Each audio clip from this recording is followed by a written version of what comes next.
राधा माधव जय कुंज बिहारी, जय राधा माधव जय कुंज बिहारी, जय गोपी जन वल्लभ जय गिरिवर धारी, जय गिरिवर धारी, यशोदानंदन ब्रज जन रंजन, यशोदानंदन ब्रज जन रंजन, यमुना तीर वनचारी, यमुना तीर वनचारी, जय राधा माधव जय कुंज बिहारी, हरे कृष्णा कृष्णा कृष्णा हरे हरे, हरे राम राम राम हरे हरे, हरे कृष्णा कृष्णा कृष्णा हरे हरे, हरे राम राम राम हरे हरे, हरे कृष्णा कृष्णा कृष्णा हरे हरे, हरे राम राम राम हरे हरे, गोविंद बोलो हरि गोपाल बोलो, गोविंद बोलो हरि गोपाल बोलो, राधा रमन हरि गोविंद बोलो, राधा रमन हरि गोविंद बोलो, जय राधा माधव राधे, जय राधा श्याम सुंदर राधे, जय राधा गोपीनाथ राधे, जय राधा कुंज बिहारी राधे, जय राधा दामोदर राधे, जय राधा श्याम सुंदर राधे, जय जगन्नाथाय बलदेवा जय सुभद्रा, जय गौरानिताय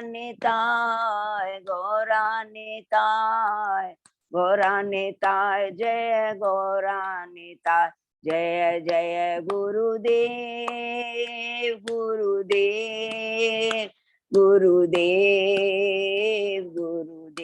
जय जय प्रभुपाद,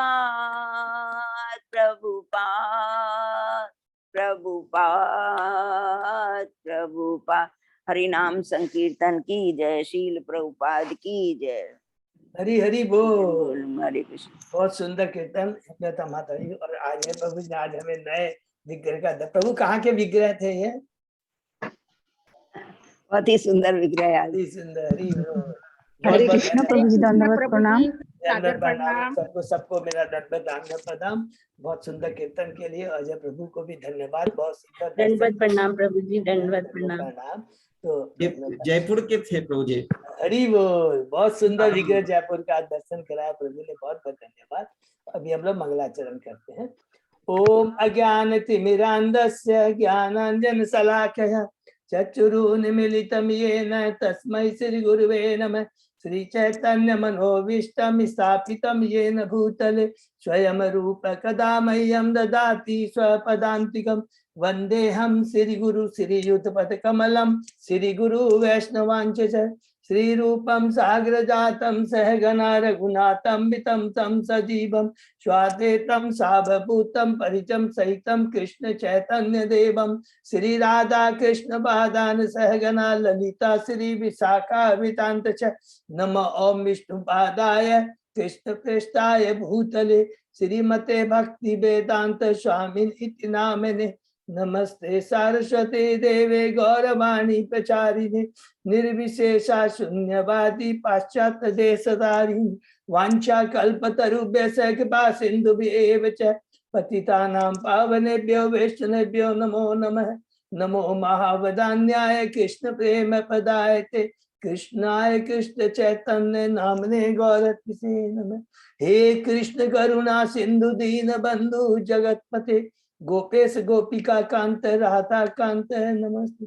तप्त कांचन गौरांगी राधे वृंदावनेश्वरी विश्वानुसुते देवी प्रणमामि हरिप्रिये। नीलांचल निवासाय नित्याय परमात्मने बलभद्र सुभद्रायां जगन्नाथाय ते नमः। जय श्री कृष्ण चैतन्य प्रभु नित्यानंद श्री अद्वैत गदाधर श्रीवासादि गौर भक्तवृंद मुखम करोति वाचालम पंगु लंगे गिरिं यत्कृपातमहं वन्दे श्री गुरुमदीनतारिणं परमानंद माधवम श्री चैतन्य ईश्वरम। हरे कृष्णा कृष्ण कृष्णा हरे हरे हरे राम राम राम हरे हरे। हरे कृष्णा। श्री से मंगलाचरण की जय। शिला प्रभुपाद की जय। सभी भक्तों का आज के इस भागवतम का चर्चा में अध्ययन में पाठ में सभी भक्तों का हार्दिक स्वागत है। मेरा सभी भक्तों के चरणों में दंडवत प्रणाम है। हम भगवान श्री कृष्ण गुरु आचार्य साधु की असीम कृपा से कई दिनों से मद् भागवतम का अध्ययन चर्चा कर पा रहे हैं। अभी हम लोग कैंटो 3 के अध्याय 17 में, जो कि हमने ऑलमोस्ट खत्म किया है, एक श्लोक बाकी है, 18वें अध्याय में आज प्रवेश करेंगे। और उसके पहले जो 17 अध्याय में जो हम लोगों ने डिस्कस किया उसके हम लोग एक बार दोहरा लेते हैं संक्षेप में। पहले अध्याय में विदुर जी के प्रश्न है उद्धव जी से, वृंदावन भगवान की लीलाओं, वृंदावन के बाहर की लीलाओं, मथुरा की लीला, द्वारका की लीलाओं के बारे में, भगवान के भक्तों के बारे में, भगवान के बारे में। दूसरे अध्याय में उद्धव जी उत्तर देते हैं विदुर जी के प्रश्न का, जो कि भगवान ने वृंदावन के अंदर जो लीलाएं। तीसरे अध्याय में वृंदावन के बाहर जो भगवान की लीलाएं हुए हैं, कंस के वध से लेकर भगवान इस भौतिक जगत से कैसे पलायन करते हैं उसका वर्णन हुआ है।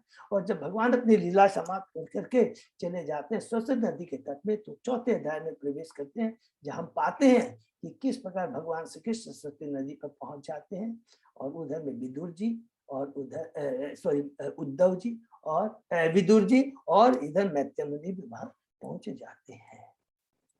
उसके बाद में हमने पढ़ा कि उद्धव जी बताते हैं विदुर जी को कि किस प्रकार भगवान ने उन पर विशेष कृपा की।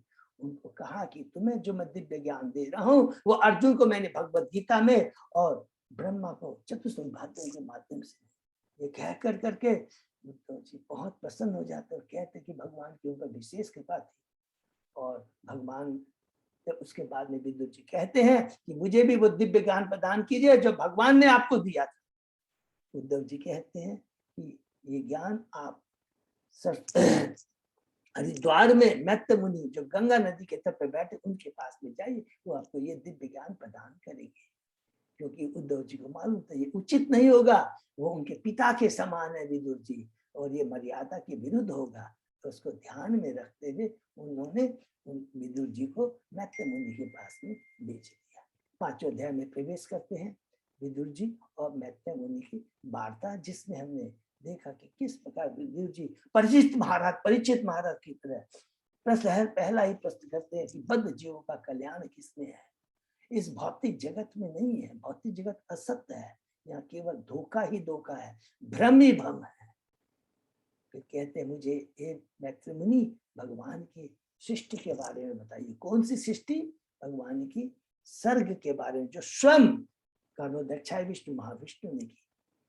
उसके बाद में मैत्रेय मुनि बताते हैं कि किस पर भगवान ने 23 एलिमेंट की सृष्टि की और किस प्रकार सेंस देवता भगवान से प्रार्थना करते हैं कि उन पर कृपा कीजिए, उन्हें बुद्धि ज्ञान गाइडेंस दीजिए, जिससे कि वे भगवान के जो इच्छा, भगवान के आदेश का इस सृष्टि को मेंटेन करने में जो सहायता प्रदान कर सके।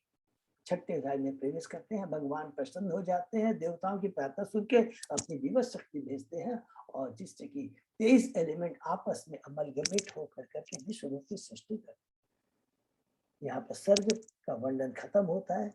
हम 7वें अध्याय में प्रवेश करते हैं, जिसमें विदुर जी और बहुत सारे प्रश्न करते हैं मैत्रेय मुनि से ईश्वर तत्व के बारे में, जीव तत्व के बारे में, ब्रह्मा जी के जो पुत्र मनु के बारे में, मनु के पुत्रों के बारे में। 8वें अध्याय में हम प्रवेश करते हैं कि अब यहाँ पर ब्रह्मा जी का किस प्रकार उत्पत्ति हुई गर्भोदय विष्णु के द्वारा। तो गर्भोदय से सकर, गर्भोदय विष्णु से ब्रह्मा की उत्पत्ति, जिसमें ब्रह्मा जी की उत्पत्ति के बाद ब्रह्मा जी किस प्रकार भगवान की प्रार्थना करते हैं, भगवान को उनके हृदय में प्रकट होते हैं और भगवान के पीतांबर का के रूप का, गुण का, मुकुट का कितना सुंदर। 90वें अध्याय में प्रवेश करते हैं, ब्रह्मा जी की भगवान से स्तुति, क्योंकि अब सृष्टि करने जा रहे हैं। कौन सी? विसर्ग, सेकेंडरी सृष्टि करने जा रहे हैं। भगवान आप ही जानने की वस्तु हैं, आपका हम साकार रूप की पूजा करते हैं, आप ही सारे अवतारों के स्रोत हैं। मुझ पर कृपा कीजिए, मैं सृष्टि करने जा रहा हूँ। रजो उनके प्रभाव में आकर अपने को सृष्टि करता नहीं बैठ पाता। भगवान बोलते नहीं, ब्रह्मा तुमने मेरी तपस्या की है, मेरी भक्ति की है, तपस्या ही मेरा हृदय है, तुम भ्रमित नहीं होगे। रजोगुण तुम्हारे बगल तक नहीं आ पाएगा, प्रभाव की तो बात ही छोड़ो, तुम्हारे सामने फटकेगा भी नहीं। इस पर भगवान उनको उत्साह देते हैं। हम 10वें अध्याय में प्रवेश करते हैं, सृष्टि के विवाह, जिसमें संक्षेप में वर्णन है कि ब्रह्मा जी की जो सृष्टि है, जिसको व्याकृत सृष्टि कहते हैं, किस प्रकार अलग अलग पौधे, जानवर, मनुष्य, देवता की उत्पत्ति होती है। और सर्ग के बारे में बताया गया संक्षेप में, जिसको क्या बोला, प्राकृतिक सृष्टि बोला गया, जिसमें सर्ग सृष्टि। 11वें अध्याय में प्रवेश करते हैं, परमाणु। हरे कृष्ण प्रभु जी, मैं 10 मिनट बीच में नहीं दूंगा, आप कंटिन्यू कीजिए, मैं खाली बस बच्ची को छोड़ के आ रहा हूँ नीचे। हाँ, ओके ओके ओके, ठीक है। 11वें अध्याय में हम लोग प्रवेश करते हैं, परमाणु से काल की गणना। में हमने पढ़ा कि समय का डिवीजन के बारे में हम लोगों ने पढ़ा, युगों के बारे में हमने, मनुओं के बारे में पढ़ा, कल्प के बारे में पढ़ा। ब्रह्मा जी के एक दिन को एक कल्प बोलते हैं। बिमला माता जी थोड़ा अपने को म्यूट करेंगे। कल्प के बारे में हमने पढ़ा, ब्रह्मा जी के एक दिन को कल्प बोलते हैं। और इस प्रकार ब्रह्मा जी के 30 दिन के अलग अलग कल्प के नाम है, कल्प, श्वेत कल्प, ब्रह्म कल्प, इस तरह अलग अलग कल्प के नाम है। और ब्रह्मा जी की जो आयु है, हमने पढ़ा, भगवान की आयु के सामने कुछ भी नहीं है, केवल 1 सेकंड से भी कम है। और इसके बाद में हम लोग प्रवेश करते हैं 12वें अध्याय में, जिसमें हमने पढ़ा कि किस प्रकार अब ब्रह्मा जी सृष्टि करना शुरू करते हैं। बिमला माता जी, आपसे प्रार्थना, अपने को म्यूट करेंगे प्लीज। हम 12वें अध्याय में प्रवेश करते हैं, जिसमें हमने पढ़ा कि चतुष्कुमारों से लेकर करके ब्रह्मा जी की क्या क्या अलग अलग सृष्टि है। सर्वप्रथम उन्होंने अविद्या को उत्पन्न किया, तम, मोह, महामोह, तमिश्रम, अंध तमिश्रम। उसके बाद विद्या के माध्यम से प्रथम उन्होंने चतुष्कुमारों को उत्पन्न किया। उन्होंने सदैव पूरा जीवन, आजीवन पर्यंत ब्रह्मचारी रहने का उन्होंने डिसीजन लिया, निर्णय लिया। ब्रह्मा जी नाराज हो जाते हैं और उनके क्रोध से, उनके भौहों से रुद्र की उत्पत्ति होती है। और रुद्र सृष्टि करने के बजाय उत्पाद करना शुरू करते थे। ब्रह्मा जी ने उनको कहा कि आप कृपा करके सृष्टि करना बंद करो और आप तपस्या करो। उसके बाद और 10 पुत्रों को उत्पन्न करते हैं, जिसमें 9 ऋषि हैं और उसमें एक स्पेशली नारद मुनि के बारे में, और किस प्रकार वो पुत्री के प्रति आकर्षित होती है और उनको गिलानी होती है और अपनी उस दूषित चेतना, तामसिक चेतना को त्याग करके सात्विक चेतना में आकर वेदों की उत्पत्ति करते हैं। और अंत में पढ़ा हम लोगों ने कि किस प्रकार वो एक कपल को उत्पन्न करते हैं, स्वयंभू और सत रूपा। जिनसे 5 संतानें उत्पन्न होती हैं, 2 पुत्र प्रियव्रत उत्तानपाद और 3 पुत्रियां आकृति देवती और प्रसूति। ये बार बार मैं क्यों याद करूं, क्योंकि इसी का पूरा अब बेस लेकर के पूरे कैंटो 5 के 15वें अध्याय तक हम जाएंगे। पूरे स्वयंभू मनु के वंश के बारे में, इन 5 संतानों के बारे में हम पढ़ेंगे। बहुत सुंदर वर्णन है और शिक्षाप्रद है। उसके बाद 13वें अध्याय में प्रवेश करते हैं, बरहा अवतार, जिसमें किस प्रकार हमने पढ़ा कि ब्रह्मा जी की नासिका से बरहा भगवान के प्राकट्य होता है और किस प्रकार वो विकराल रूप धारण करके पृथ्वी का उद्धार करते हैं। और उसके बाद में हम लोग ने श्वेत वराह के अलावा नील वराह के बारे में पढ़ा, रक्त वराह के बारे में पढ़ा, जिसका में हमने पढ़ा कि किस प्रकार भगवान हिरण्याक्ष का वध करते हैं। और किस प्रकार इस अध्याय में हमने पढ़ा कि देवता वराह भगवान की स्तुति करते हैं, उसके बाद में वो भगवान वहां से अप्रकट हो जाते हैं। 14वें अध्याय में हमने पढ़ा कि संध्या समय दीति का गर्भ धारण किस प्रकार कश्यप मुनि और दीति के असमय यूनियन करने से, संभोग करने से उनके दीति के गर्भ में 2 असुर जन्म लेते हैं, गर्भ धारण करती है दीति पश्चाताप करती है, लेकिन उसके पश्चाताप को देखकर कश्यप कहते हैं तुमने पश्चाताप किया, तुम्हारी भगवान के प्रति श्रद्धा है, देवताओं परम वैष्णव शंकर भगवान के प्रति श्रद्धा है, तुम चिंता मत करो, तुम्हारे जो पुत्र होंगे वो ब्राह्मण के अभिशाप से नहीं बल्कि भगवान द्वारा स्वयं मारे जाएंगे और उनको मुक्ति प्रदान होगी। इतना ही नहीं, तुम्हारा जो पुत्र होगा वो भगवान का परम भक्त होगा। दीति खुश हो जाती है और वो संतोष मिलता है। 15वें अध्याय में प्रवेश करते हैं कि जैसे दीति के गर्भ में जो 2 असुर आते हैं, किस प्रकार वो 100 वर्षों तक उनको जन्म नहीं देती, अपने गर्भ में ही रखती है। लेकिन गर्भ में आने के से ही क्या पूरे वातावरण में हाहाकार बन जाता है, सारे नेगेटिव अपोजिट सारे लक्षण पूरे ब्रह्मांड में दिखाई देने पड़ते हैं। देवता घबरा जाते हैं, ब्रह्मा जी के पास में जाते हैं। फिर ब्रह्मा जी पूरा वर्णन करते हैं कि ये ऐसा क्यों हुआ, कि किस प्रकार एक बार चतुष्कुमार जो उनके प्रथम पुत्र हैं, किस प्रकार वो भौतिक जगत को पार करते हुए बैकुंठ जगत के 6 द्वारों को पार करके 7वें द्वार में जाते हैं, जहां पर भगवान विष्णु के जो द्वारपाल है उन्हें जाने से मना कर देते हैं। चतुष्कुमार क्रोधित हो जाते हैं और उनको अभिशाप देते हैं। बैकुंठ की जो द्वारपाल है वो भी घबरा जाते हैं, पूरे ब्राह्मणों का सम्मान करते हुए कहते हैं आपने मुझे जो भौतिक जगत में पतन होने का अभिशाप दिया है वो तो मंजूर है, लेकिन कृपा करके एक हमारे ऊपर कृपा कीजिए कि हम भगवान को कभी नहीं बोले, क्योंकि भगवान को भूल जाना ही सबसे बड़ा दंड है। ये बहुत बड़ी शिक्षा है। उसी समय भगवान लक्ष्मी जी के संग वहां उपस्थित होते हैं और उनको देख करके किस प्रकार चतुष्कुमार जो निर्विशेषवादी होते हैं भगवान के शुद्ध भक्त हो जाते हैं और भगवान को ग्लोरीफाई करते हैं कि हे भगवान आप कभी भी निर्विशेषवादी के सामने प्रकट नहीं होते हैं, आपका साक्षात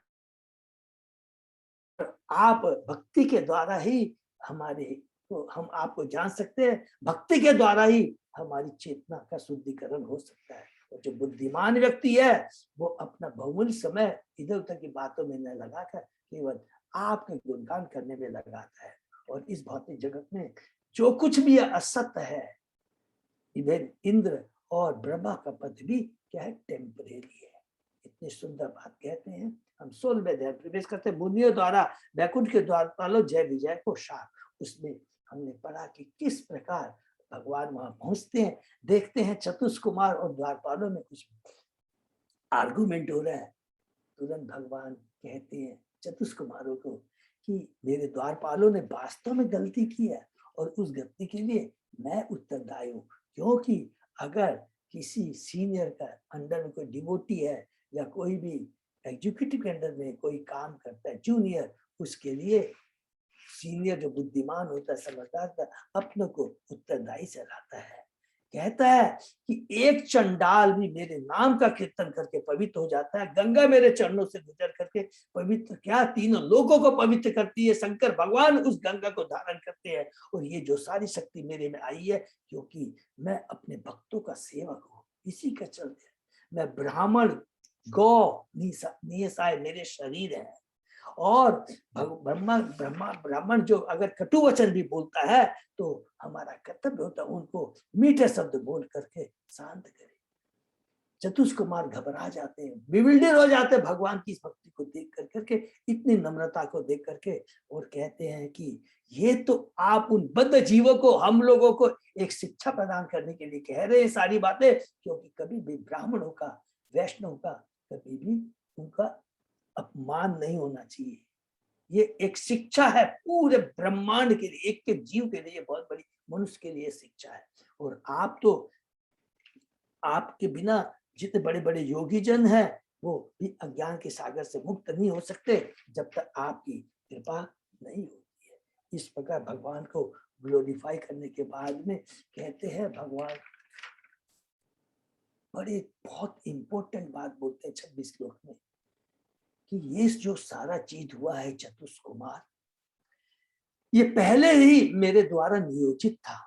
अतः ये मेरे जो द्वारपाल हैं, आपने जो अभिशाप दिया अवश्य वो पतित होंगे, किंतु सदैव उनको मेरी चेतना बनी रहेगा, मेरा ध्यान रहेगा, और बहुत ही जल्द ही ये मेरे धाम में वापस आएंगे। बहुत इंपॉर्टेंट बात है। और इस प्रकार ब्रह्मा जी फिर लास्ट में कहते हैं, ये 16वां अध्याय बहुत इंपॉर्टेंट है। कहते हैं हे देवताओं, ये जो तुमने पूछा मेरे से आकर के कि ब्रह्मांड में इतने नेगेटिव अपशकुन क्यों नजर आ रहा है, इसका यही कारण है। और भगवान ने कह दिया है कि ये सारी योजना मेरे द्वारा थी, और चूंकि ये भगवान के द्वारा नियोजित है, मैं इसमें कुछ नहीं कर सकता। ये सबसे इंपॉर्टेंट संदेश ब्रह्मा जी तक नारद को, देवताओं को कहते हैं, मैं इसमें कुछ नहीं कर सकता। इस वैकुंठ में तुम्हारा इतना सुंदर वर्णन करने के बाद में भगवान वहां से चले जाते हैं, चतुष्कुमार वहां से चले जाते हैं, और द्वारपाल जो है उनका इस भौतिक जगत में डाउनफॉल होता है।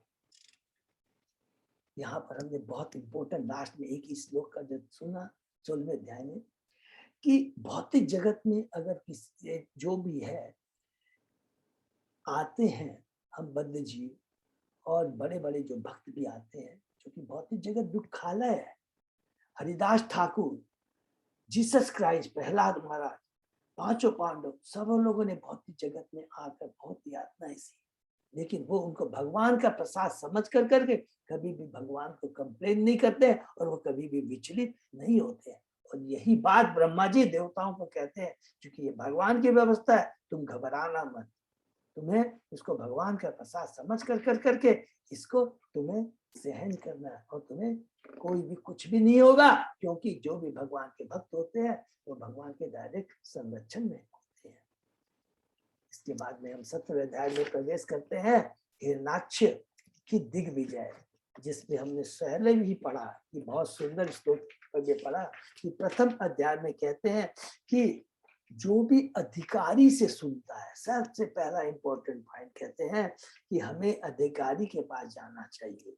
अधिकारी अर्थात देवताओं तथा सामान्य जनों ने अंतर यह कि अधिकारी हमें सत्य का उजागर करता है, जबकि जो पाखंडी होता है, प्रोफेशनल होता है, वो हमें मिसगाइड करता है। ये कह कर करके फिर अभी दीदी अपने घर में स्थित असुरों को 100 साल के बाद में जन्म देती है, लेकिन बहुत वो संकालु रहती है। उसके जन्म के समय हम अब पढ़ा क्या, किस जैसे ही उन्होंने जन्म लिया दोनों असुरों ने, तो पूरा वातावरण स्वर्गलोक पृथ्वीलोक के बीच में अनेक उपद्रव होने लगे, पृथ्वी पर पर्वत कांपने लगे, उल्काओं पुष्पल तारों व्रतों के साथ अनेक शुभ ग्रह शनि दिखाई देने पड़े। तो 2 ग्रह बताए, शनि और मंगल, जो अशुभ होते हैं। उसके बाद में हमने पढ़ा समुद्र विलाप करने लगा, उसमें रहने वाले जलचर प्राणियों में हलचल होने लगी, नदियां सरोवर विक्षुब्ध हो गए। बार बार सूर्य तथा चंद्रमा के चारों ओर ग्रहण लगने के समय अमंगल सूचक मंडल दिखाई देने लगे। गांव के भीतर सियार ने अपने मुखों से दहकती आग निकालती हुई अमंगल सूचक शब्द करने लगी। गधे रेंगने लगे, कुत्ते सिर उठा कर करके भौंकने लगे, गायें दूध देने के बजाय रक्त देना, मंदिरों में विग्रह के आंखों से आंसू निकलने लगे। अशुभ नक्षत्र शनि था मंगल शुभ नक्षत्रों को लांघ कर चमकने लगा। और इसके बाद में हमने पढ़ा बहुत इंपॉर्टेंट, चतुष्कुमारों को छोड़ कर करके जिन्हें इसका बात का कारण, ये ऐसा क्यों रहा, इसका कारण था सभी लोग भयभीत हो। तो प्रभुपाद जी हमें बहुत इंपॉर्टेंट हम लोगों को एक ज्ञान देते हैं, जब भी पृथ्वी पर इस तरह का उत्पात होता है तो हमें समझना चाहिए कि असुरों की जनसंख्या बढ़ रही है। इस कलयुग में तो चारों तरफ सदैव उत्पात होते रहते हैं, जो यह दर्शाता है कि असुरों की जनसंख्या अब तेजी से बढ़ रही है। अतः आसुरी जन संख्या को रोकने के लिए वेदों में अनेक विधि विधान बतलाए गए हैं, जिसमें गर्भाधान प्रभुत्व है। ये हमने बार बार प्रभु जी बातें की। फिर 16वें 17वें श्लोक में हमने पढ़ा, जन्म लेने के बाद दोनों असुरों ने विशाल शरीर धारण कर लिया और कश्यप ने उन दोनों जुड़वा बच्चों का नामकरण किया, एक हिरण्याक्ष और एक हिरण्यकश्यप। हिरण्यकश्यपु बड़े भाई है और हिरण्याक्ष छोटे भाई है। हिरण्यकश्यपु को ब्रह्मा का वरदान था और जिसकी उसे 3 लोकों में किसी कोई भी मृत्यु का भय नहीं था। उसको मृत्यु का भय ना, क्योंकि उसको ब्रह्मा का वरदान था। किंतु प्रभुपाद जी कहते हैं हिरण्यकश्यप जैसा बलशाली भी मृत्यु से ज्यादा जीवित नहीं रह सकता।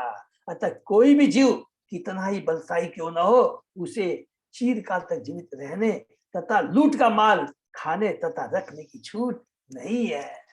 कितनी सुंदर बात प्रभुपाद जी ने बहुत बड़ी शिक्षा हम लोगों को दी है कि कोई भी मृत्यु निश्चित है, कोई भी हो, ब्रह्मा तक।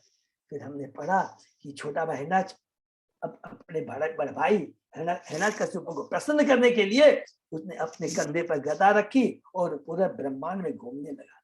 स्वर्ग में इंद्र तथा अन्य देवताओं, पहले वो स्वर्ग में जाता है लेकिन वहां पर देखता कोई भी देवता इंद्र सब छिप गए हैं, हिरण्याक्ष से घबरा करके। तब वो स्वर्ग से लौट करके आता है, फिर समुद्र में प्रवेश करता है, डुबकी लगाता है और अनेक वर्षों तक समुद्र में घूमने के बाद में वह वरुण की राजधानी विभावरी में जा पहुंचा। नीच पुरुष की तरह वो व्यंग कसता है, वरुण के चरण कमलों में पड़कर उसकी हंसी उड़ाते हुए उससे युद्ध करने की भिक्षा मांगता है। वरुण से कहता है आप समस्त गोलकल के रक्षक तथा अत्यंत कीर्तिवान शासक है। वरुण को क्रोध तो आता है किंतु अपने क्रोध को पी गए और कहते हैं मैं तो बूढ़ा हो चुका हूँ। यहाँ पर हमने एक बहुत इंपॉर्टेंट शिक्षा पढ़ी है, क्या कि भी कोई हमें उकसाए तो हमें भी कभी भी एक्साइट नहीं होना चाहिए, बल्कि उससे दूर चला जाए। तो वरुण ने भी ऐसा किया। वो एक बार क्रोध तो आया लेकिन क्रोध को दबाते हुए तुरंत अपने को कंट्रोल किया और कहा कि मैं तो तुमसे लड़ने के लायक नहीं हूँ, मैं तो बूढ़ा हो गया हूँ, तुम्हें युद्ध की इच्छा है तो तुम्हारी इस इच्छा को केवल भगवान ही पुष्ट कर सकते हैं। तो यहाँ तक हमने पढ़ा और उसके आगे हम लोग पढ़ते हैं। ठीक है। ओम नमो भगवते वासुदेवाय, ओम नमो भगवते वासुदेवाय, ओम नमो भगवते वासुदेवाय। नारायण नमस्कृत्य नरं च एव नरोत्तमं देवी सरस्वती व्यासं ततो जयम् उदीरे। नष्टप्रायेषु अभद्रेषु नित्यं भागवत सेवया भगवती उत्तम श्लोके भक्ति भवति नैष्ठिकी। आराधयो भगवान ब्रजेश तनय ततदाम वृंदावनम रमया काचित् उपासना व्रजवधू वर्गेण्य कल्पिता। श्रीमद्भागवतम प्रमाणम अमलम प्रेमापुमर्तो महान् श्री चैतन्य महाप्रभो मतम पदम तत आदरो न पर। हरे कृष्णा कृष्ण कृष्णा हरे हरे, हरे राम राम राम हरे हरे। तो कैंटो 3 अध्याय 17 का अंतिम श्लोक, एक ही श्लोक था ना अजय प्रभु? प्रभु जी 31 उसको हम लोग करते हैं। शीर्षक है हिरण्याक्ष की दिग्विजय।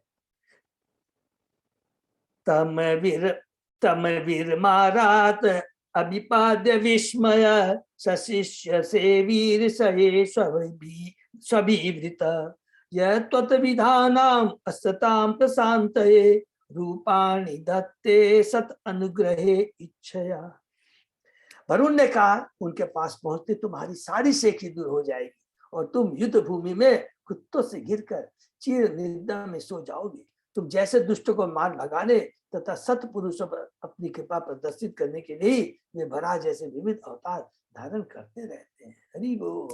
तो ये हिरण्याक्ष को वरुण देवता बताते हैं। असुरों को यह पता नहीं रहता कि उनके शरीर पंच तत्वों से निर्मित है और मरने पर उन्हें कुत्ते तथा गीध खा जाएंगे। इसको अंडरलाइन कर लेंगे। असुरों को यह पता नहीं है। तो असुर कौन है? जिनको ये ज्ञान नहीं है कि तुम शरीर नहीं आत्मा हो।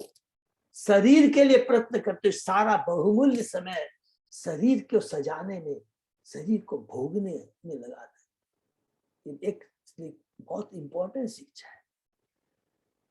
वरुण ने हिरण्याक्ष को सलाह दी कि वह विष्णु के बड़ा अवतार के पास जाए जिससे उसकी युद्ध कामना पूरी हो जाएगी और उसका बलिष्ठ शरीर छिन्न छिन्न हो जाए। और यहाँ पर देखिए भारी दृष्टि से लगता है वरुण उसका क्या चाहते हैं, उनका विनाश नहीं। वरुण देवताओं की सद्बुद्धि होती है। वो जानते हैं कि भगवान विष्णु के पास में जाएगा तो इसका कल्याण हो जाएगा, भगवान के द्वारा मारा जाएगा, इसकी सारी जो असुर प्रवृत्ति है नष्ट हो जाएगी और उसको मुक्ति प्रदान होगी। ये कह कर करके वरुण जी उनको हिरण्याक्ष को भगवान वराह के पास भेजते हैं। तो हम लोग अध्याय 18 में प्रवेश करते हैं। भगवान वराह तथा हिरण्याक्ष के मध्य युद्ध है। बहुत सुंदर वर्णन है। याद कर लेंगे, रिकलेक्ट करेंगे कि भगवान की ये लीला है। भगवान स्वयं चाहते थे कि युद्ध करना, भगवान को आनंद लेने के लिए अब ये जो है जय विजय इस भौतिक जगत में आया और यहाँ से अब वो लीला शुरू हो रही है कि वराह भगवान की, ठीक है ना, कि किस प्रकार वो हिरण्याक्ष का पर कृपा कर करके उसे मुक्ति प्रदान करते हैं। मैत्रेय वाच तथेवं आकर्ण्य जल ईश भाषितं महामना तत विगण्य दुर्मद हरे विदित्वा गतिम अंग नारदात रसातलम निर्विशेष त्वरान्वितः। मैत्रेय ने कहा उस घमंडी तथा दर्पी दैत्य ने वरुण के शब्दों की तनिक भी परवाह नहीं की। हे विदुर, उसने नारद से श्री भगवान का पता लगाया और अत्यंत वेग से समुद्र की। प्रभु जी आवाज थोड़ी कम आ रही है। अच्छा हम आते थोड़ा फिर से बोलता हूँ कि मैत्रेय ने कहा उस घमंडी तथा दर्पी दैत्य के वरुण के शब्दों की तनिक भी परवाह नहीं की। हे विदुर, उसने नारद से श्री भगवान का पता लगाया और अत्यंत वेग से समुद्र की गहराइयों में पहुंच गया। नारद से पता लगाया तो नारद बहुत कृपालु है, वो हमेशा कल्याण करते हैं। उन्होंने भी वराह भगवान को बोला जल्दी से वराह भगवान के पास जाओ, तेरा कल्याण होगा, तेरी असुर प्रवृत्ति नष्ट होगी। नंबर 1। दूसरा यहाँ पर कितनी इंपोर्टेंट बात है, मैत्रेय उस घमंडी तथा दर्पी दैत्य ने वरुण के शब्दों की तनिक भी परवाह नहीं की। जो असुरी प्रवृत्ति होते हैं वो कभी भी, इसलिए हमने कहा है ना कि जो असुर प्रवृत्ति की होती है जिनके भगवान में निष्ठा, उनको भगवान की लीलाओं के बारे में वर्णन नहीं करना चाहिए, तो उनको समझ में नहीं आता है। उनकी पूरी तमोगुणी चेतना होती है। तो इसीलिए वरुण की बात उसको समझ में नहीं आए कि वास्तव में वरुण क्या बोलना चाहते हैं। युद्ध प्रिय भौतिकवादी अपने परम बलशाली शत्रु श्री भगवान से भी लड़ने में नहीं डरते। वह असुर वरुण से यह जानकर कि एक ऐसा योद्धा है जिससे वह सचमुच लड़ सकता है अत्यंत प्रोत्साहित हुआ। वह श्री भगवान को ढूंढने के लिए उतावला हो उठा जिससे वह युद्ध कर सके। यद्यपि वरुण ने भविष्यवाणी कर दी थी कि विष्णु से युद्ध करने पर वह कुत्तों, सियारों तथा गीतों का भोजन बन जाएगा, लेकिन उसको समझ में नहीं आया कि भगवान और भगवान में भक्तों के प्रति हमें शरणागति होना चाहिए। अगर उनके विरुद्ध अगर हम कुछ काम करेंगे तो उसका फल बहुत बुरा होगा। चूंकि आसुरी लोग कम बुद्धिमान होते हैं, अतः वे अजीत कहे जाने वाले विष्णु से मिल लड़ने के लिए तत्पर हो जाते। हरि बोल।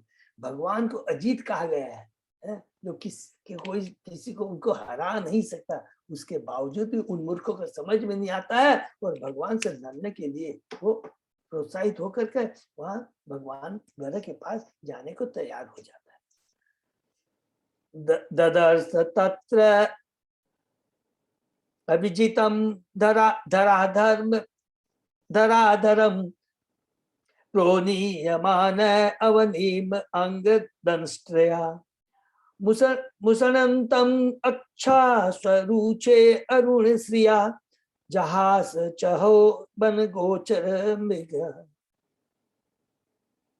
वहां उसने परम शक्तिशाली भगवान को उनके बराह रूप में अपनी दाढ़ों के अग्रभाग पर ऊपर की ओर पृथ्वी को धारण किए तथा अपनी लाल आंखों से उसके समस्त तेज को हरते हुए देखा। इस पर वह असुर हंस पड़ा और बोला, ओह कैसा उभयचर पशु है। देखिए वो भगवान कभी भी अपनी हमेशा भगवान अपनी पोजीशन से अच्युत नहीं होते, इसलिए उनको च्युत नहीं होते, इसलिए उनको अच्युत कहा गया है। और ये मूर्ख उनको कह रहा है कि तू उभयचर पशु है। पिछले अध्याय में हमने सिर्फ भगवान के बराह अवतार का वर्णन किया। जब बराह अपनी दाढ़ों के जल के गर्त में डूबी पृथ्वी को ऊपर उठाने में व्यस्त थे तो यह महाअसुर हिरण्याक्ष उनसे मिला और उन्हें पशु कहकर ललकारा। हमने पढ़ा था भगवान किसी भी रूप में आते हैं, लेकिन वो हमेशा उनकी लीला होती है, बल्कि और उनकी प्रसिद्धि को बढ़ा देता है। हमने पढ़ा है इसी 17वें अध्याय में, 16वें अध्याय में। सॉरी, असुरगण भगवान के अवतारों को नहीं समझ पाते। वे सोचते कि मत्स्य, बराह अथवा कश्यप जैसे अवतार मात्र बड़े बड़े पशु हैं। इसलिए भगवान के शरीर को भले वे मनुष्य रूप में क्यों ना हो नहीं समझ पाते, उनके अवतरण की खिल्ली उड़ाते हैं। चेतन संप्रदाय में नित्यानंद प्रभु के अवतरण के संबंध में भ्रांत आसुरी धारणा है। नित्यानंद प्रभु का शरीर दिव्य है, किंतु आसुरी लोग श्री भगवान के शरीर को हमारे शरीर के समान भौतिक मानते। अवजानंती मां ममोड़ा, जो अज्ञानी है वे भगवान के दिव्य को भौतिक मानकर हंसी। गीता के 8वें अध्याय में भगवान ये बात कहते हैं, अवजानंती मां ममोड़ा। अहो एनम एहि यज्ञ माहिम विमुंचनो रसोक साम विश्वसृजा इयम अर्पिता न स्वस्ति यास्यसि अनया मम इच्छत सुरा असादित शुकर आकृति।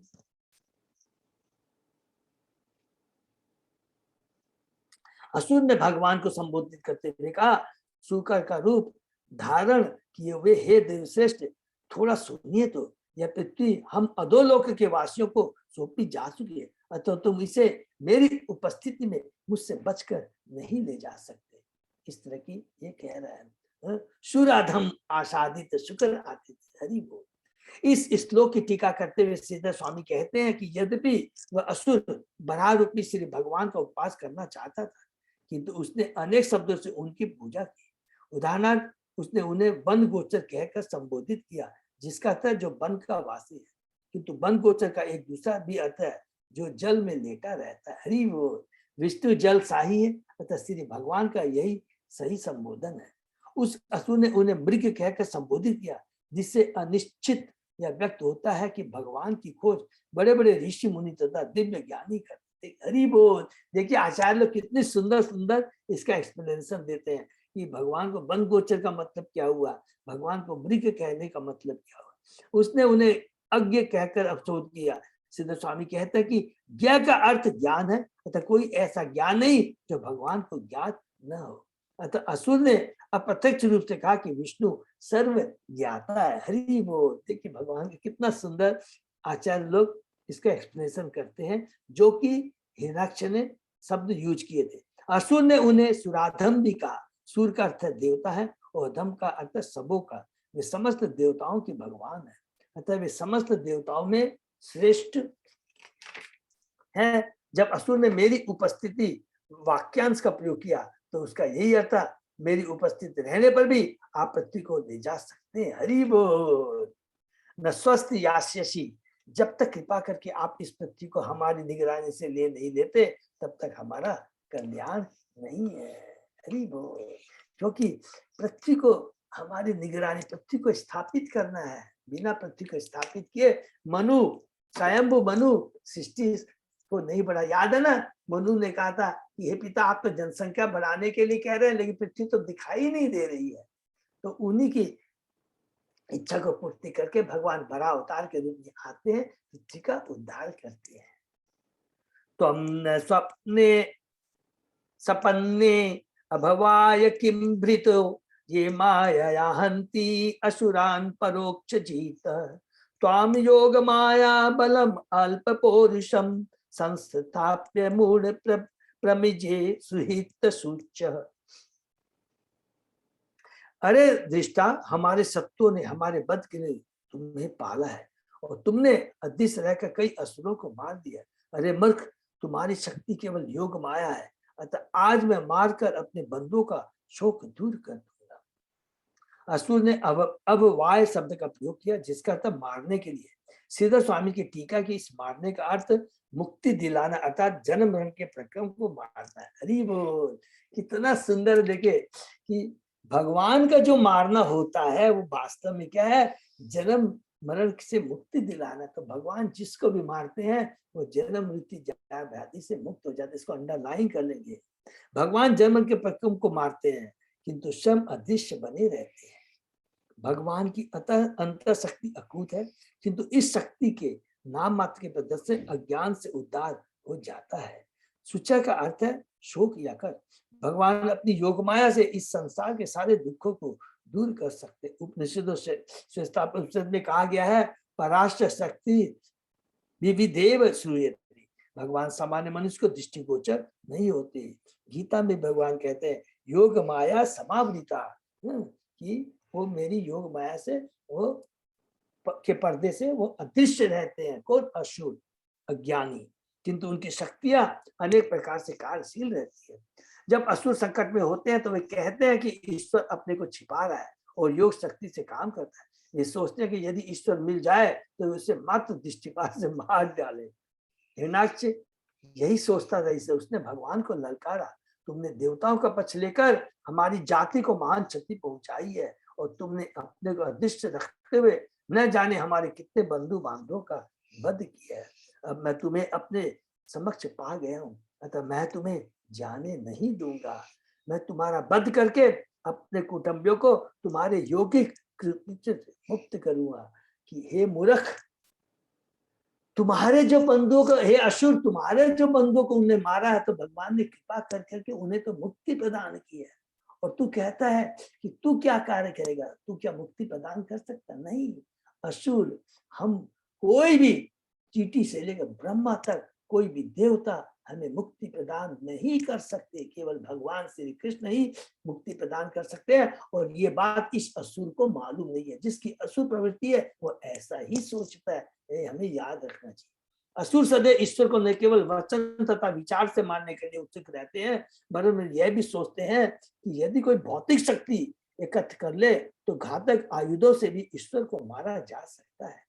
कंस, रावण, हिरण्य जैसे असुर सदा अपने आप को इतना बलशाली मानते थे कि चाहे तो ईश्वर का वध कर दे। असुर यह नहीं समझ पाते कि ईश्वर अपनी अनेक मुखी शक्तियों से इस विलक्षणता से कार्य करते हैं कि वे अपने सनातन धाम गोलोक वृंदा में रहकर सर्वत्र उपस्थित रहते हैं। तो ये सारी जितनी भी ये बराह के माध्यम से ये जो लीला यहाँ पर प्रदर्शित की गई है, असुर का मतलब याद रखेंगे कि जो जिसको ये ज्ञान नहीं है कि हम शरीर नहीं, हम आत्मा है, भगवान सर्वेश्वरा है, हम भगवान के अंश हैं, भगवान की भक्ति ही मंद जीवन का परम लक्ष्य है। अगर ये चीज उनको नहीं मालूम है तो वो असुर है। त्वयि संसिते गदयासेन शीर्षणि अस्मत् भुजच्युतया ये च तुभ्यं बलिं हरन्ति ऋषये च देवा स्वयं सर्वे न भविष्यन्ति अमूला। हरि बोल। असुर ने कहा, जब मेरी भुजाओं से फेंकी गई गदा द्वारा तुम्हारा सिर फट जाएगा और तुम मर जाओगे तो वे देवता तथा ऋषि जो तुम्हें भविष्यवश नमस्कार करते तथा भेंट चलाते हैं वे स्वतः मृत हो जाएंगे, जिसमें बिना जल के वृक्ष नष्ट हो जाते हैं। देखिए कितनी बड़ी बड़ी उपमा दे रहा है। जब देवता शास्त्रोक्त विधि से भगवान का अर्चन करते हैं तो असुर अत्यंत विचलित होते हैं। वेदों में नवदीक्षित भक्त के लिए 9 प्रकार की भक्ति बताई गई है, सबको मालूम है। श्रवण, कीर्तन, स्मरण, यथा ईश्वर के पवित्र नाम का श्रवण तथा जब उसका स्मरण, माला में हरे कृष्ण कृष्ण कृष्ण हरे हरे, हरे राम राम राम हरे हरे का जप, मंदिरों में श्री विग्रह में पूजा तथा कृष्ण भक्ति में संलग्न रहना, जिससे साधु पुरुषों की वृद्धि हो। असुर सदैव ईश्वर तथा उनके भक्तों में ईर्ष्या करते, उनसे ईर्ष्या करते, उनका यह प्रचार रहता है कि मंदिर या गिरजाघर में पूजा न की जाए और इंद्रिय तुष्टि के लिए सारी भौतिक उन्नति की जाए। भगवान को समझ पाकर हिरण्याक्ष अपनी गदा से उनका वध करके सदा सदा के लिए निश्चिंत हो जाना चाहता था। यहाँ पर असुर द्वारा उल्लेखित जड़ भिन्न वृक्ष अत्यंत सार्थक, इसको अंडरलाइन कर लीजिए। भक्त लोग जानते हैं कि ईश्वर सबों का मूल है। उनका कथन है कि जिस प्रकार उदर शरीर के पोषण के लिए ऊर्जा प्रदान करता है, उसी प्रकार ईश्वर भौतिक आध्यात्मिक लोकों में प्रकट होने वाली समस्त ऊर्जा का मूल स्रोत है। अतः जिस प्रकार उदर को भोजन पूर्ति करने से शरीर के सभी अंग तुष्ट होते हैं, उसी प्रकार समस्त सुख के स्रोत को तुष्ट करने का एकमात्र साधन कृष्ण की भक्ति है। अगर हम कृष्ण को तुष्ट कर देंगे तो सभी लोग तुष्ट हो जाएंगे। असुर इस स्रोत को उच्छेदित करना चाहते हैं, क्योंकि यदि मूल रूप भगवान को रुद्ध कर दिया जाए तो भगवान तथा भक्तों के सारे कार्यकलाप स्वतः रुक जाएंगे। कितनी बड़ी देखिए सोच है राक्षसों की है कि अगर भगवान ही उन देवताओं के रक्षक स्रोत है, अगर हम लोग तुम्हारे को मैं मार दूंगा तो सारे देवता अपने ही कमजोर हो जाएंगे। लेकिन समाज की ऐसी स्थिति से असुरों को संतोष प्राप्त, वे अपनी इंद्रिय तुष्टि के लिए सदैव ईश्वर भी समाज की कामना करते रहते हैं। श्रीधर स्वामी के साथ इस श्लोक का अर्थ यह है कि जब श्री भगवान असुर को गद्दाहीन कर देंगे तो न केवल नवतीर्थ भक्त और ईश्वर के प्राचीन भक्त भी अत्यधिक प्रसन्न होंगे। हरि बोल। जब भगवान किसी की असुर प्रवृत्ति को नष्ट कर देते हैं तो वो खुद भी उसका कल्याण हो जाता है और बाकी जो भक्त है उनका भी कल्याण हो जाता है। तो अर्थात भगवान का जो भी कार्य है वो सर्व कल्याणकारी होता है। इसको हमेशा नोट कीजिए। सतुद्यमानो अधिदुरोक्त तोमरे दंडष्ट अग्र गाम गाम उपलक्ष्य भीताम तोदम विषम निर्गात अम्बुमध्यात् ग्राह्य ग्रहात सक्रेनु यथा इव। यदि भी भगवान असुर के तीर सदृश भेदने वाले दुर्वचनों से अत्यंत पीड़ित थे, किंतु उन्होंने इस पीड़ा को सह लिया। वे अपनी दाढ़ों के अग्रपार पर स्थित पृथ्वी को भयभीत देखकर जल में से निकलकर उसी प्रकार बाहर आ गए, जिस प्रकार घड़ियाल द्वारा आक्रमण किए जाने पर हाथी अपनी सहचरी हथिनी के साथ बाहर आ जाता है। अरे वो देखिए, एक एक चीज का हम लोग बहुत ध्यान से। यदि भी भगवान असुर के तीर दृश्य भेदने वाले दुर्वचनों से अत्यंत पीड़ित थे, किंतु उन्होंने इस पीड़ा को सह लिया। वो ध्यान से कि भगवान को दुख होता है कि ये मेरा जीव है, किस तरह की असुरी बातें करता है, किस तरह का ये भ्रमित हो चुका है। भगवान को कोई ईर्ष्या नहीं होती है, याद रखिए। वो उनकी संतान है, अपनी संतान के प्रति माँ कभी भी ईर्ष्या नहीं रखती है। यही ये भाव है, इसका हम लोगों को समझना है। मायावादी दास ने यह कभी नहीं समझा कि भगवान के भी संवेदनाएं होती है। यदि कोई उनकी स्तुति करता है तो भगवान प्रसन्न होते हैं। इस पर यदि कोई उनके अस्तित्व को नकारता है या उन्हें गाली देता है तो वे अप्रसन्न होते हैं। मायावादी दार्शनिक श्री भगवान की निंदा करते हैं, अतः वे असुर थे। उनका कथन है कि ईश्वर के न तो कोई आकार है, न पाव, न हाथ, न कोई अस्तित्व। दूसरे शब्द में वे कहते हैं कि ईश्वर मृत या भंगुर है। ईश्वर के संबंध में ऐसी भ्रांत धारणा उनके असंतुष्ट होने के कारण वे कभी भी ऐसे निराकार वर्णों से संतुष्ट नहीं होते। यहाँ पर यद्यपि भगवान को असुर के मर्म भेदी शब्दों से पीड़ा हो रही थी, किंतु उन्होंने अपने परम भक्त देवताओं के संतोष के लिए पृथ्वी का उद्धार किया। इससे से यही निष्कर्ष निकलता है कि ईश्वर हमारे ही समान संवेदनशील, वे हमारी प्रार्थनाओं से प्रसन्न होते हैं और दुर्वचनों से अप्रसन्न होते हैं।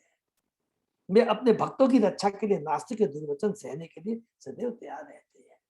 कितना तो यहाँ पर प्रभुपाद जी कहते हैं कि दूसरी यहाँ पर बताते हैं कि भगवान सदैव अपने भक्तों के कल्याण के लिए चिंतित रहते हैं। और याद रखेंगे कि भगवान किसी से ईर्ष्या नहीं करते हैं।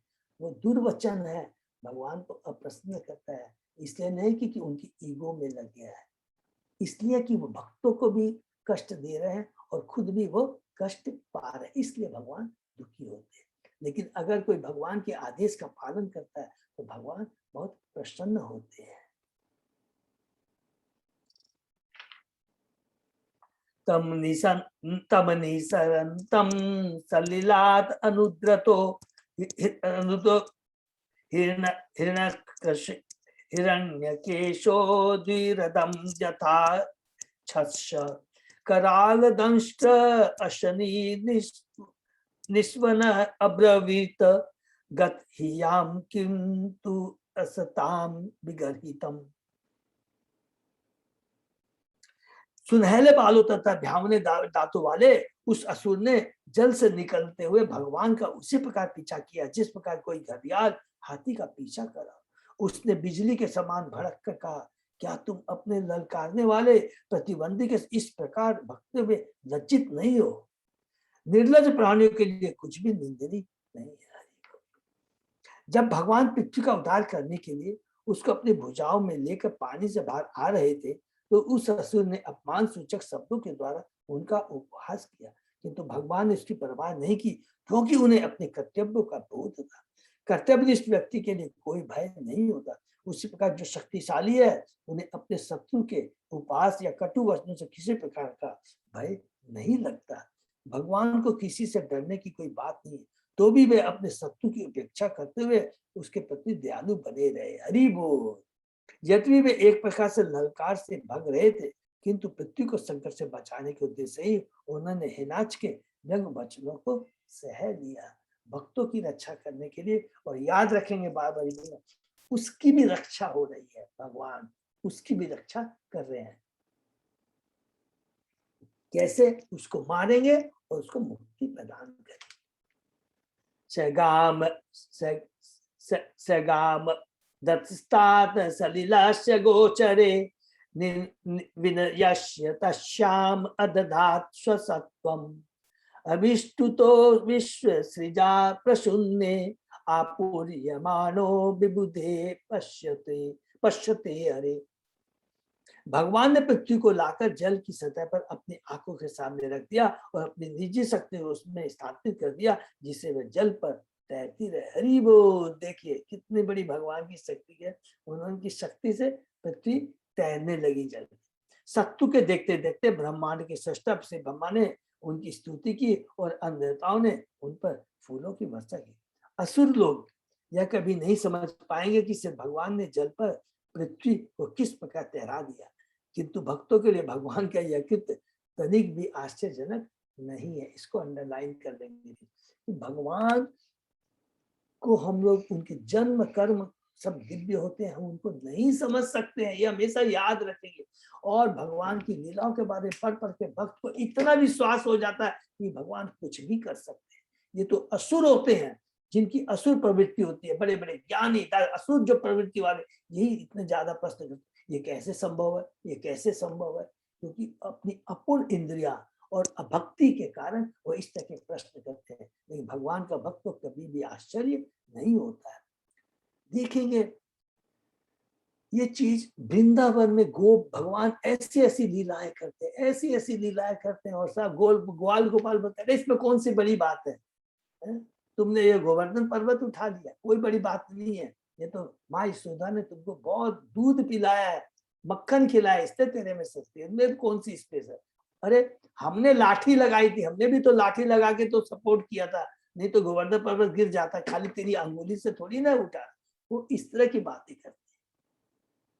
न केवल पृथ्वी वरन न जाने कितने लाखों करोड़ लोग वायु में तैर रहे हैं, उन्हें तैरने की यह शक्ति ईश्वर ने प्रदान की है। किसी भी एक वैज्ञानिक से पूछ ले कि ऐसी शक्ति तुम क्या जनरेट कर सकते हो? कुछ नहीं कर सकते। कि सभी लोग गुरुत्वाकर्षण के नियम से तैर रहे हैं, किंतु यह आकर्षण नियम परमेश्वर के नियंत्रण पर कार्यशील होता है। हरि बोल। भगवत गीता का भी यही कथन है, जिसमें भगवान के वचन द्वारा पुष्टि की गई कि चाहे भौतिक नियम हो या प्राकृतिक अथवा समस्त लोगों की वृद्धि पालन उत्पत्ति हो, इन सब के पीछे भगवान का हाथ है। भगवान के कार्यकलापों को ब्रह्मा आदि देवता ही समझ सकते हैं। अतः जब उन्होंने भगवान के असामान्य स्वरूप को देखा, जिससे वे पृथ्वी को जल की सतह बदल सके, तो उन्होंने भगवान के इस दिव्य कृत्य के लिए उन पर फूलों की वर्षा की। हरे कृष्णा, हे भगवान विष्णु, हे भरा भगवान, ये कार्य केवल आप ही कर सकते हैं और आपके अलावा कोई दूसरा ये कार्य नहीं कर सकता। परानुशक्तम तपनी उपकल्पम महागदम कांचन चेतदंसम मर्माणि अभिक्षणम प्रदूतंतम दुरुक्ते प्रचंड मन्यु प्रहसंतम भाषे। शरीर में प्रचुर आभूषण, कणकण तथा स्वर्णिम कवच धारण किए हुए वह असुर एक बड़ी सी गदा लिए भगवान का पीछा कर रहा था।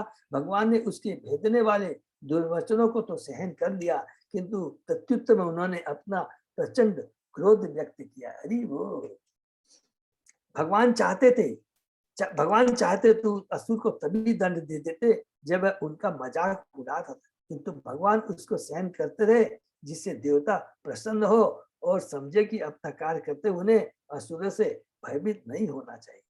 अतः वे अपनी सहनशीलता इसलिए प्रदर्शित करते रहे जिससे देवताओं का भय दूर हो जाए और वे समझे कि उनकी रक्षा के लिए भगवान सदैव उपस्थित रहते। असुर द्वारा भगवान का उपहास कुत्तों के भूखने के समान था। इसको अंडरलाइन कर लीजिए। असुर द्वारा भगवान के पास कुत्तों के भूखने के समान था। उन्हें उनकी तनिक बेपरवाह नहीं थी। वे तो जल से पृथ्वी के उदार कार्य में व्यस्त थे। भौतिकतावादी असुरों के पास पर्याप्त सोना रहता है और वे सोचते कि स्वर्ण की मात्रा भौतिक बल का लोग उन्हें भगवान के क्रोध से बचा लेगी। हम लोगों ने अभी पढ़ा है कि हिरण्यकश्यप के बारे में कहा था कि कितना भी शक्तिशाली का हो, कितना भी धन संपत्ति सारा पावर हो जाए, लेकिन वो मृत्यु से बच नहीं सकता। सेम चीज यहाँ पर प्रभुपाद जी रिपीट कर रहे हैं। श्री भगवान वाच, अभी तक देखिए वार्ता अभी आर्गु ये हिरण्यक्ष बोल रहा है, अब भगवान बोलने जा रहे हैं।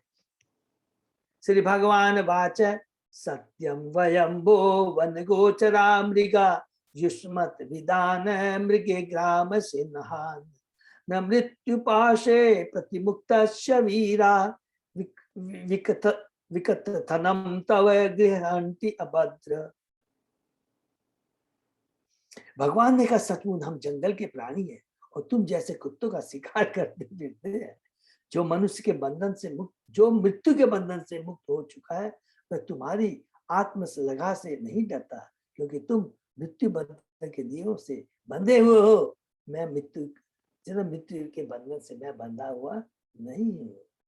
भले असुर तथा पाखंडी लोग सिर्फ भगवान का लगातार मान करे, किंतु वे यह भूल जाते हैं कि वे जन्म मृत्यु के नियमों से बंधे हैं। वे सोचते हैं कि ईश्वर के अस्तित्व को नकारने अथवा प्रकृति के कठोर नियमों का अतिक्रमण करने से वे जन्म मृत्यु के चंगुल से बच सकते हैं। भगवद गीता में कहा गया कि ईश्वर की दिव्य प्रकृति को समझ लेने के मात्र मनुष्य भगवान के धाम जा सकते हैं। जन्म कर्म च में दिव्य मेवम यो वेति तत्वतः त्यक्ता देवम पुनर्जन्म नैति मामेति शो अर्जुन है। असुर तथा पाखंडी लोग भगवान के स्वभाव से परिचित नहीं होना चाहते, फलते वे जन्म मृत्यु के बंधन में पड़े रहते हैं।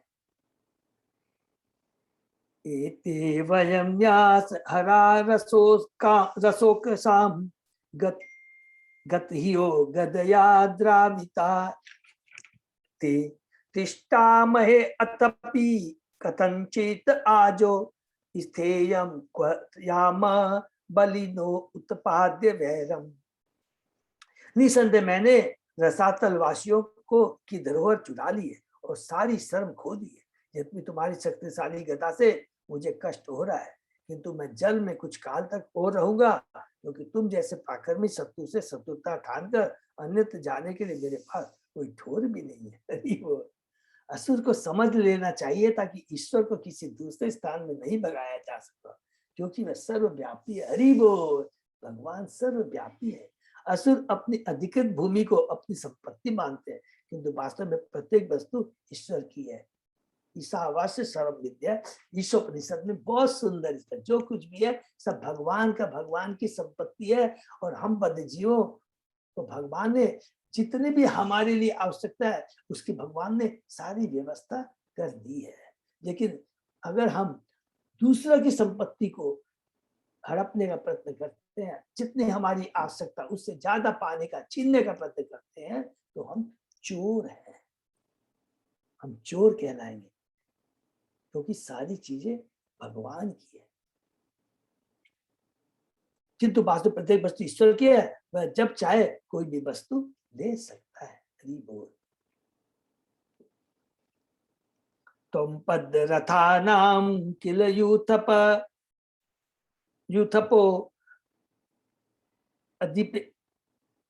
युथपोधिपे घट स्वन अस्वस्थये आशु अनुह संस्थाप्य च असमान प्रविज्य स्वकानाम स्वाम प्रतिज्ञां न अति असभ्य। तुम पैदल सेना के नायक हो, तुम शीघ्र ही हमें हराने का प्रयत्न करो। तुम अपनी बकवास बंद कर दो और हमारा वध करके अपने संबंधियों की चिंताओं को मिटा दो।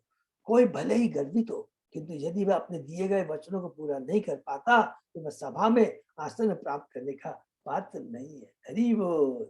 असुर भले ही सुरवीर हो और पैदल सेना का नायक हो, किंतु भगवान के सामने वह शक्तिहीन रहता है और उसकी मृत्यु असंभव है। अतः भगवान ने असुर को ललकारा कि भगो नहीं, मन मेरा वध करने का अपना वचन पूरा कर।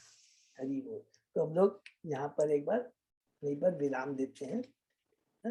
तो यहाँ पर बहुत सुंदर वर्णन है, लग रहा है। देखिए भगवान और भक्त के बीच में, इसमें अब लोग असली चेतना में आ जाते हैं। असली जो डीपर मीनिंग है कि यहाँ पर हमने क्या पढ़ा था कि भगवान ने कहा कि ये जो योजना है जय विजय, तुम्हारा इस भौतिक जगत में जाना निश्चित है और ये मेरी ही व्यवस्था है और तुम इस भौतिक जगत में जाओगे।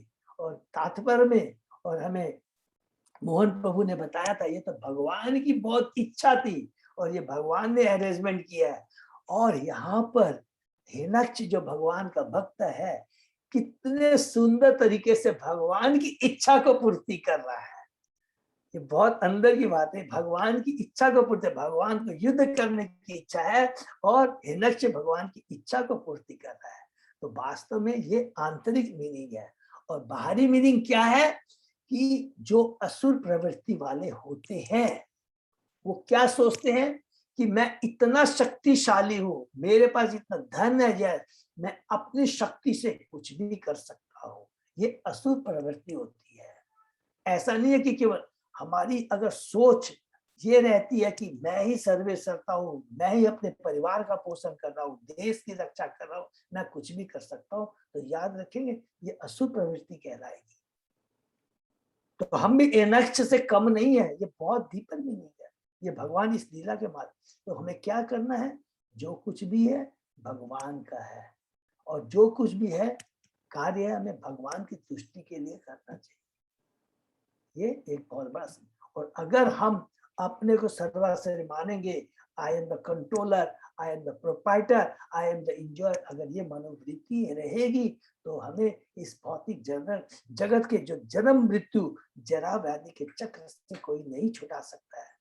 ये देखिए बहुत डीप मीनिंग। हम सोचते हैं मैंने आज इतना भोगा, इतना कमाया, यश किया, लेकिन जीवन का जो परम लक्ष्य है कि कैसे इस भौतिक जगत से छुटकारा पाए, वो अगर हम कार्य नहीं कर सके तो सारे कार्य हमारे असुर प्रवृत्ति के बेकार है। वो बार बार हमें इस जन्म मृत्यु जरा व्याधि के इस भौतिक जगत में बार बार लाते रहेंगे। ये हमेशा याद है। हरे कृष्णा। किसी का कोई प्रश्न है तो डिस्कस कर सकते, नहीं तो हम लोग यहीं पर विराम देते। हरे कृष्णा। दंडवत प्रणाम प्रभु जी। तो हम लोग यहीं पर विराम देते हैं, फिर कल इसको आगे बढ़े। हरे कृष्णा प्रभु। दंडवत हरे दंडवत। अजय प्रभु कृष्णा। कोई भी अनाउंसमेंट है प्रभु? अनाउंसमेंट प्रभु जी, सामने संडे को रामनवमी का फेस्टिवल है, 10 तारीख को रामनवमी का बहुत अच्छा फेस्टिवल है, ठीक है ना। तो सब भक्तों को उसमें पार्टिसिपेट करना है। तो प्रभु मंदिर में ये कोई स्पेशल कुछ इसका ये आप स्पेशल वैसे नहीं, मतलब लेकिन सुबह से दर्शन रहेगा, जो दर्शनार्थी और क्या नाम है अपना भागवतम का जो प्रोग्राम सब रहता है, राम दरबार भी आ गया है, उसकी तरफ सजावट भी होगी, डेकोरेशन वगैरह, और प्रसाद भी रहेगा दोपहर के टाइम पे। हाँ, आफ्टरनून का फास्टिंग भी है, हाँ ठीक है ना। सब लोग ध्यान। बाद बाकी सारी डिटेल्स में पोस्ट भी कर दूंगा, जिनके जो सेवा भी करनी हो तो कर भी सकते हैं, तो सब पता रहेगा। ठीक है। Hare Krishna. Thank you so much. हम लोग यहीं पे विराम दें। हरे कृष्ण। हरे कृष्णा प्रभु जी। दंडवत प्रणाम।